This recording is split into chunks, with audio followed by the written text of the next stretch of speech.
ನಾವು ಮಾಡೋ ಅಂಥ ಕೆಲಸಗಳಲ್ಲಿ ನಾವು ದೇವರನ್ನ ನೋಡಬೇಕು ಅನ್ನೋದು ನಮ್ಮೆಲ್ರಿಗೂ ಗೊತ್ತಿರೋ ವಿಷಯ ಹೌದಲ್ವಾ. ಕಷ್ಟಪಟ್ಟು ಕೆಲಸಗಳನ್ನ ಮಾಡಬೇಕು, ಆಮೇಲೆ ಅದರಿಂದ ಒಳ್ಳೆ ಫಲಗಳನ್ನ ನಾವು ಎಕ್ಸ್ಪೆಕ್ಟ್ ಮಾಡ್ಬೋದು. ಅದು ಬಿಟ್ಟು ದೇವರಿದ್ದಾನೆ, ಅವನ್ನೆಲ್ಲ ನೋಡ್ಕೊಳ್ತಾನೆ, ಸೊ ನಾನೇನು ಟ್ರೈ ಮಾಡಿದೆ ಸುಮ್ಮನೆ ಕೂತ್ಕೋತೀನಿ ಅಂದರೆ ಆಗುತ್ತಾ? Hello everyone, welcome back to my channel. ಎಲ್ಲರೂ ಹೇಗಿದ್ದೀರಾ? Hope you all are doing good. ಇನ್ನೂ ಯಾರೆಲ್ಲ ಚಾನಲ್ ಸಬ್ಸ್ಕ್ರೈಬ್ ಮಾಡದೆ ವಿಡಿಯೋ ನೋಡ್ತಿದ್ದೀರಾ, please do subscribe and watch the story. ಇವತ್ತಿನ ಸ್ಟೋರಿ ದೇವರ ಬಗ್ಗೆ. ಒಂದು ಹಳ್ಳಿ ಹತ್ರ ಒಬ್ಬ ಸಾಧು ವಾಸಿಸ್ತಿರ್ತಾನೆ. ಅವನು ದೇವರ ಮಹಾನ್ ಭಕ್ತ ಆಗಿರ್ತಾನೆ. ಯಾವಾಗಲೂ ಒಂದು ಮರದ ಕೆಳಗಡೆ ಕೂತ್ಕೊಂಡು ತಪಸ್ ಮಾಡೋದೇ ಅವ್ರ ಕೆಲಸ. ದೇವರ ಮೇಲೆ ಅವನಿಗೆ ತುಂಬಾ ನಂಬಿಕೆ ಇರುತ್ತೆ. ಆ ಊರಿನ ಜನ ಕೂಡ ಅವನನ್ನು ತುಂಬ ಗೌರವಿಸ್ತಿರ್ತಾರೆ. ಒಂದಿನ ಏನಾಗುತ್ತೆ ಅಂದರೆ, ಆ ಹಳ್ಳಿಯಲ್ಲಿ ತುಂಬ ದೊಡ್ಡ ಪ್ರವಾಹ ಸ್ಟಾರ್ಟ್ ಆಗುತ್ತೆ. ಆವಾಗ ಎಲ್ಲ ಕಡೆ ಬರೀ ನೀರೇ ನೀರು. ಎಲ್ಲರೂ ಅವ್ರವ್ರ ಪ್ರಾಣ ಉಳಿಸ್ಕೊಳ್ಳೋದಕ್ಕೆ ಅಂತ ತುಂಬ ಎತ್ತರ ಇರೋವಂಥ ಜಾಗಗಳಿಗೆ ಓಡೋಗ್ಬಿಡ್ತಾರೆ. ಜನ ನೋಡಿದ್ರೆ ಸಾಧು ಇನ್ನೂ ಮರದ ಕೆಳಗಡೆನೇ ಕುತ್ಕೊಂಡು ದೇವರ ನಾಮ ಜಪಿಸ್ತಿರ್ತಾನೆ.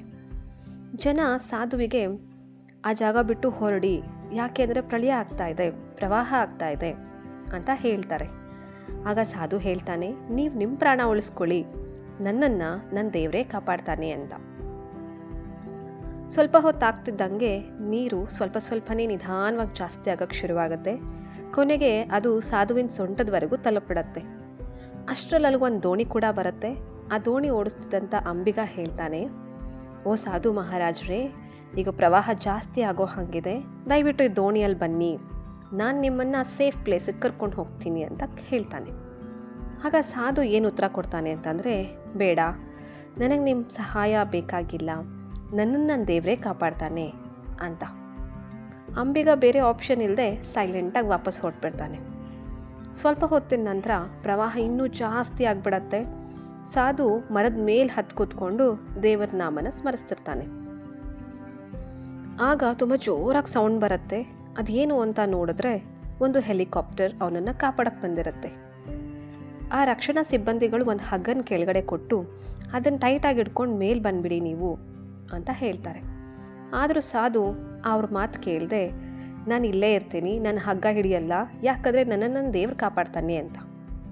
ಅವನ ಹಠದ ಮುಂದೆ ರಕ್ಷಣಾ ಸಿಬ್ಬಂದಿ ಏನೂ ಮಾಡೋಕ್ಕಾಗದೆ ಅವರು ರಿಟರ್ನ್ ಹೊರಟೋಗ್ತಾರೆ. ಕೆಲವೇ ಸೆಕೆಂಡ್ಸಲ್ಲಿ ಇನ್ನೂ ಪ್ರವಾಹದ ಅಬ್ಬರ ಜಾಸ್ತಿಯಾಗಿ ಆ ಪ್ರವಾಹದ ಜೊತೆಗೆ ಆ ಮರ ಕೂಡ ಕೊಚ್ಕೊಂಡು ಹೊಳೆಯಲ್ಲಿ ಹೊರಟೋಗ್ಬಿಡತ್ತೆ. ಆ್ಯಂಡ್ ಸಾಧು ಸತ್ತೋಗ್ಬಿಡ್ತಾನೆ. ಸಾಧು ಸತ್ತಾದಮೇಲೆ ಸ್ವರ್ಗಕ್ಕೆ ಹೋಗ್ತಾನೆ.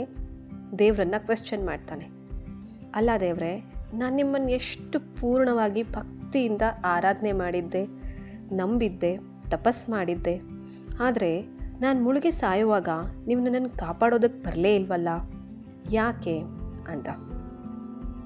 ಅದಕ್ಕೆ ದೇವ್ರು ಉತ್ತರಿಸ್ತಾರೆ, ಅಲ್ಲ ಸಾಧು, ನಾನು ನಿನ್ನನ್ನು ಕಾಪಾಡೋಕ್ಕೆ ಅಂತ 1 ಸಲ ಅಲ್ಲ 3 ಸಲ ಬಂದೆ.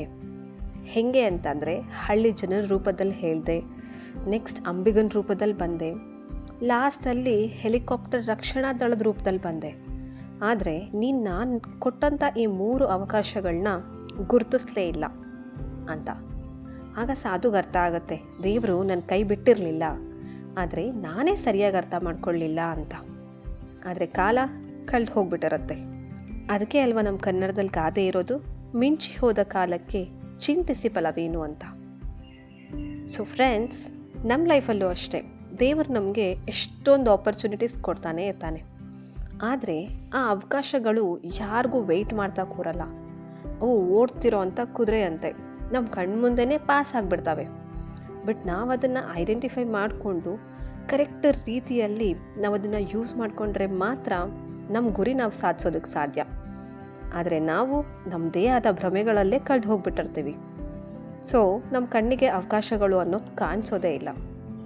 ಬಟ್ ದೇವರು ಯಾರನ್ನೂ ಕೈ ಬಿಡೋದಿಲ್ಲ ಅಂತ ಹೇಳ್ತಾ ಈ ವಿಡಿಯೋನ ಇಲ್ಲಿಗೆ ಎಂಡ್ ಮಾಡ್ತಾ ಇದ್ದೀನಿ. ಮತ್ತೆ ಸಿಗ್ತೀನಿ ಇನ್ನೊಂದು ಬ್ಯೂಟಿಫುಲ್ ಸ್ಟೋರಿ ಜೊತೆಗೆ. Until then, take care of yourself, as I say, and keep smiling. Finally, thanks for watching.